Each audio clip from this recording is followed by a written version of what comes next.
Hello, I'm Sunny. So today we're going to go over my Merch by Amazon January numbers.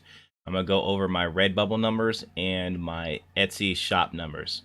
Um, so we'll start with our Merch by Amazon here. So if we actually look at my Pretty Merch dashboard here, um, you can see that we're actually already into February, but we're gonna look over here in a previous month here. You could see that I did about $655 in actual um, profits there, or royalties. This is the estimated royalty, so that could fluctuate up or down depending on cancellations and returns within them last few days in December or January. And if we look at my top royalties panels over here, we'll see that the top two items here is where most of my money came from, and they're both pop sockets. This item here, the one that sold 145 of them, was actually my biggest seller in December, which was about, I'd say, 80%, maybe 70, 75, 80% of my total earnings in December. So that carried over. I actually think that I would have had a higher number on that particular item, but in the very on January 5th, I got one review for that item, and it was a 1-star review, and it wasn't even my fault. The review was that it broke into after 2 weeks, which, since I don't control the manufacturing of the product, I don't know why I should be able to have that review left on my account, but it is what it is. I tried to send a report back into Amazon saying that this was beyond my control, and that I would like that review removed, but it was not removed. So for the entirety of January, I had a 1-star review on this product, but as you can see, even with a 1-star review, I still managed to sell 145 of it, which was $209 in royalties. So just because you got that 1-star review doesn't mean that you can't succeed with a product. If the product is a good product, and it's a good product in a reliable niche, very high up in the listings for the keywords that I'm looking, organically, it was able to sell pretty well. But since that, and I think yesterday or today, possibly, I got 2 additional reviews. One review is a 2-star review, and the other review was a 5-star review. The 2-star review, again, was because they said the product broke too early. The 5-star review was because they liked the design. And so that did bring my listing up to a 2.5 out of 5. So we'll have to see how that ranking, that star ranking change affects my sales in February here, which you can see that already this month we're in the 2nd day of February, as of this recording here, and I already have $68 in royalties. That is 39 products sold. The other top seller was 113 of them, which was also an additional pop socket item. And then everything else was, you can see that the third top royalty one was actually a standard shirt. And then I have another underneath that, which would be pop sockets, and then shirt, pop socket. So pop sockets are doing some good work for me. I did have 29 actual canceled items, and 13 returns, which from the month before was, I think, that's about double, maybe close to triple what I had in December. So I was expecting it because we have the holiday returns. So it is what it is. My account, as it looks now, in the month of December or January, and including December, about halfway into December, I broke the 2,000 items sold. So from about halfway to December all the way to January, I actually was able to accumulate more than 500 additional sales. So about a quarter of the way into tiering up to tier 2,000. I just need to bring my products, my live products up. which if you actually remember my live products, I actually had about this amount, maybe a little bit less. I had some products drop off this month, and I haven't really been uploading a whole bunch. I've added probably another 100 or so items in here for Valentine's Day and St. Patrick's Day. If you don't know, Pi Day is also going to be coming up, which Pi Day is March 14th. Good day for sales. I had a pretty successful day last year on Etsy with it, so I don't think I had any shirts up for it on Merch by Amazon, but now we have pop sockets also, so you never know. I do have a Pi Day shirt that is selling right now, so I do know people are buying it right now. So you just got to make sure that you put your products up for Pi Day. If you're gonna do Pi Day, what I would suggest is that you do both the PI spelling for pi, the official spelling, and also the PIE spelling somewhere in your bullets. I wouldn't put that in an actual title, but I put it somewhere maybe in your bullets. And I'd also put 3.14 somewhere in your title. I'd put it in your title. I'd put pi in your title, as in PI in your title. I'd also do something academic, as in maybe in your brand or in your title. I'd do something that says math, maybe something pertaining to professors, teachers, students. Along that line, you're gonna have a lot of these teachers coming in, and on Pi Day, they're gonna probably want to have a Pi Day shirt on. So it'd be a good teacher shirt for you if you could figure out how to blend that in there. So if you're not aware of Pi Day, it's one of them undercover things. It's like Pirates Days, or them little kind of, if you don't know about it, holidays, then you probably won't ever make a shirt about it type situation. So Pi Day is March 14th. If you haven't started making shirts, a good time to start doing that. So this is how it's been. On average, I've been doing about 12 units sold a day. These last few days of January, you could see that I actually had an increase here. The reason behind that is because I actually increased my ad spend on them last few days, just because I wanted to do some testing on the new ways that you can configure your ads in AMS now. They've added a few additional ways you can tweak your spend. So I was messing with that, and that caused me to have some increased sales, also some increased ad spend. But since we are talking about my AMS account here, let's actually go ahead and switch over there.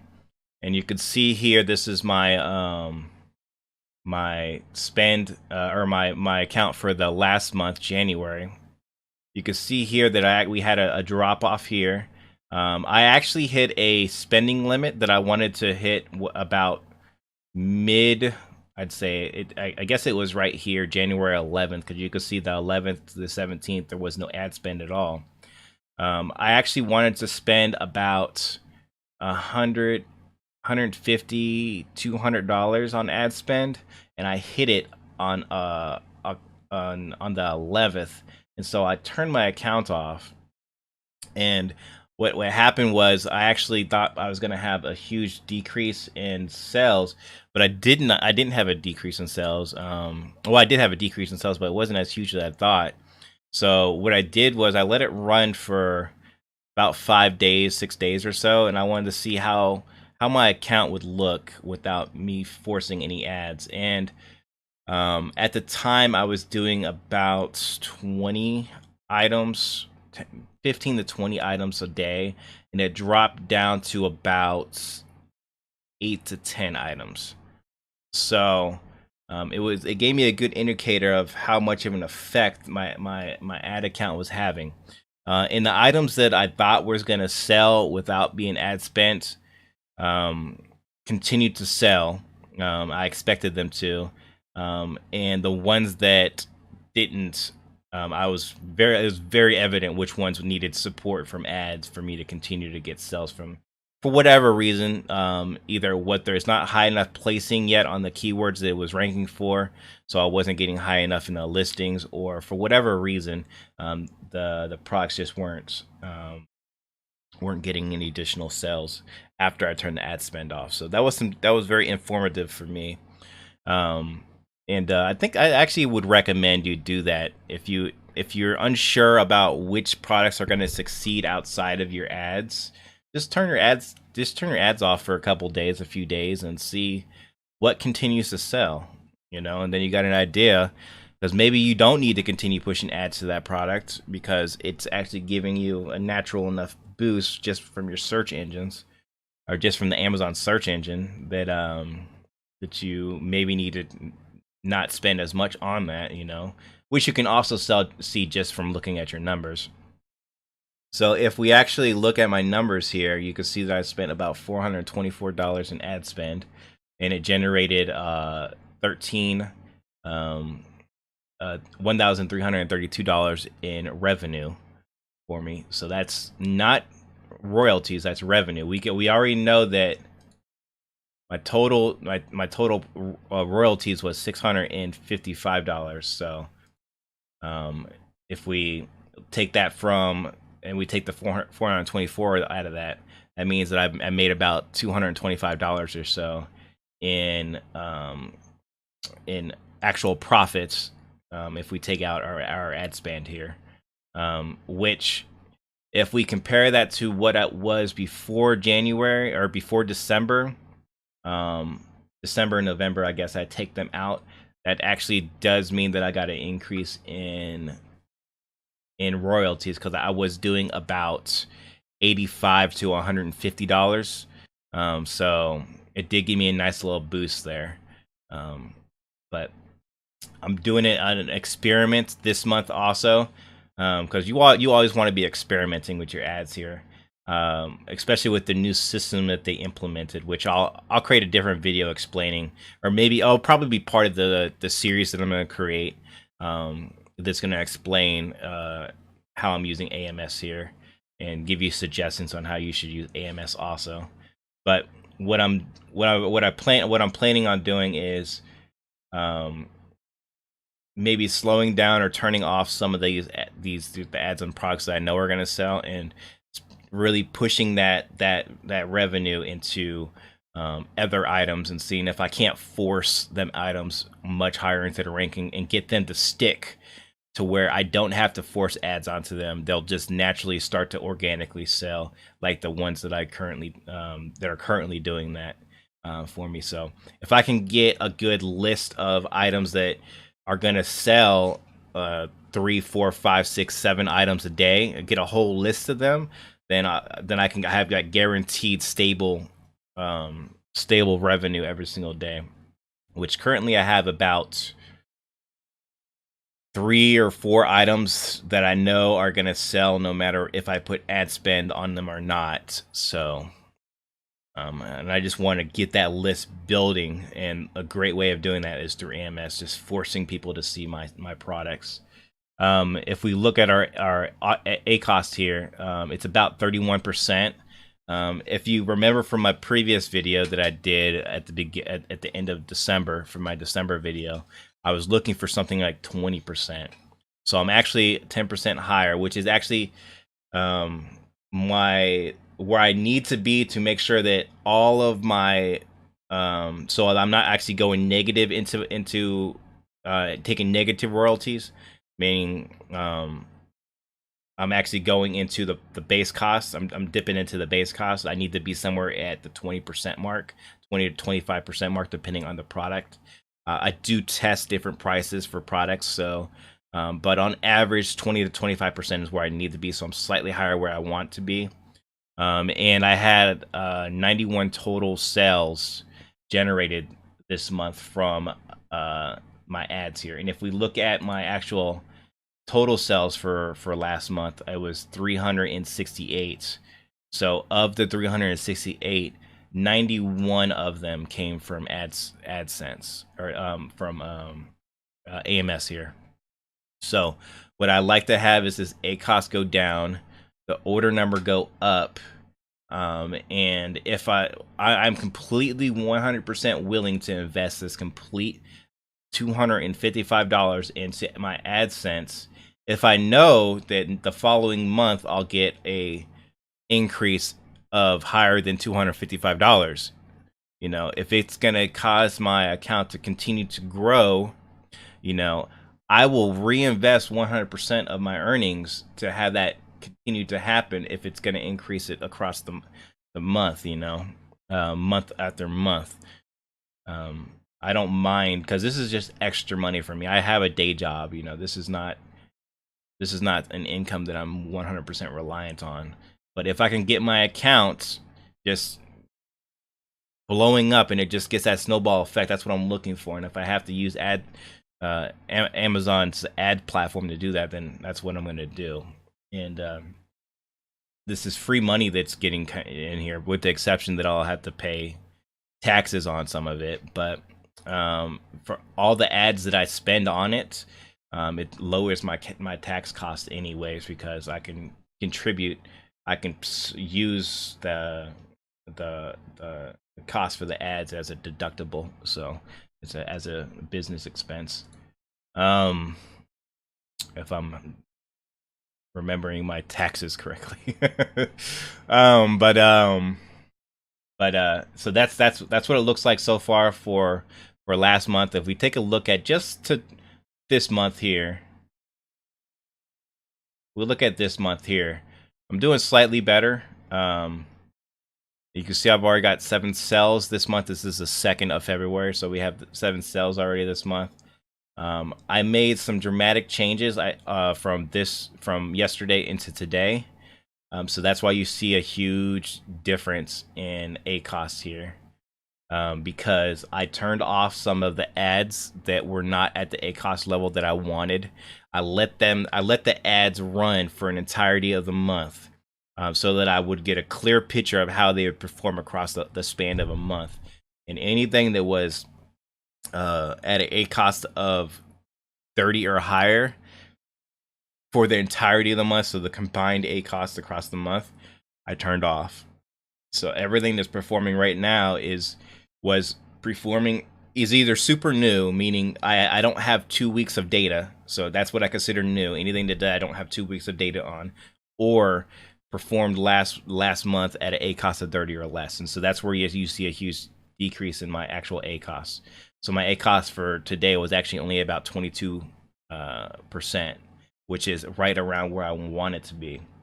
And that's generated about seven orders for me, with an ad spend about $26. So that's very reasonable. There were some days, and then especially the last week, that I was actually spending about $20, $30, $40 in ad spend just to test out some of these scenarios before I came into this February month. So it's nice to see that my ad spend has dropped off, coming into this next month here. So if we want to move over to Redbubble here, we could see that my earnings for January were about $34, which is a substantial decrease from December, which was expected. But if we look at January of last year, it's in line. I had $39. I had a slightly better year last Christmas, so I had different products. I had some products I had taken down just because it was let's just say it was bordering copyright. So I decided to take a conscious decision to take some of these items off, and I did see a decrease because of it. But in January, the numbers were pretty much similar. It's just a slightly lower, but pretty similar. And so far this month, I have about $7.48. Don't really look at the canceled sales. You get a lot of canceled sales I've found on Redbubble, so I don't even pay attention to that number. I just look at the pending sales and earnings. As for Etsy, I have 2 Etsy accounts, so we'll look at the first account. The first account, I had 9 orders with a revenue of $93 or $43.99. I'm not 100% certain what that comes out to as profits, but it would be somewhere in the 40% range. So if you do the math on that. And this is on this Etsy store. I actually do sell digital items, so that's why it's hard for me to tell you what the profit is on this, because I don't have any base costs that I have to worry about on a digital item. It costs me nothing to put it on here, and everything is profit. So I'm not 100% certain. And on my other Etsy shop, I only had 3 sales with revenue of $89.97. And this again will probably be about 40% of that number would be profits. And these numbers are very low because what I ended up doing was last year I actually turned off my Etsy store. This one here is actually the new store. I created this one in December. And this one here I've actually had for a couple of years, but last year I turned it off because I was just I had my computer died on me. So I had a few months where I was without a computer, and it's really hard to fulfill these orders just using your mobile device. And so I was saving money to build a new computer, which I did build a new computer. After I built that new computer, I wanted to really get back into merch and like get my account back up to snuff. So I focused on merch, and so I didn't turn my account on then. And then it came around November time, and it was like around Christmas or so, and I'm like, okay, let me get my Etsy account in order. And I ended up just removing a whole bunch of listings, and kind of rebuilding it from the ground up. And so this is kind of the rebuilt store here, and I only got about 3 orders or so from that. So that was my January journey so far in Merch by Amazon, Redbubble, and Etsy. I am gonna create another video that's kind of off topic of pod, because I want this channel to be more about all forms of passive income. So I do also invest in the stock market, and so I'm actually going to create another video talking about how my portfolio looks and my earnings so far with the stock market. It's not going to be a stock market advice. It's just going to be an overview of my earnings or my lack of earnings in the stock market area. And if you want to follow what I'm doing, you can do that, but in no way is it going to be financial advice, or it's not aimed to be financial advice. And it's the goal is not to get you into the stock market or to advise you in what stocks to buy. It's just my journey through the stock market as another form of passive income, essentially. So if you enjoyed this video, please do subscribe to this channel, hit that bell notification. That way you can keep up to date of when I do release new content. Please do join our Facebook group, which is going to be in the description below. You'll find the link, along with any additional links that are relevant to this video or to my channel in general. If you enjoy this video and want to help contribute to my community, support my channel, you can always go to my support page here, which you see here. Link will be in the description. Donate whatever amount you want. Everything helps. Support the channel, keeps me going. And I will see you guys on the other side.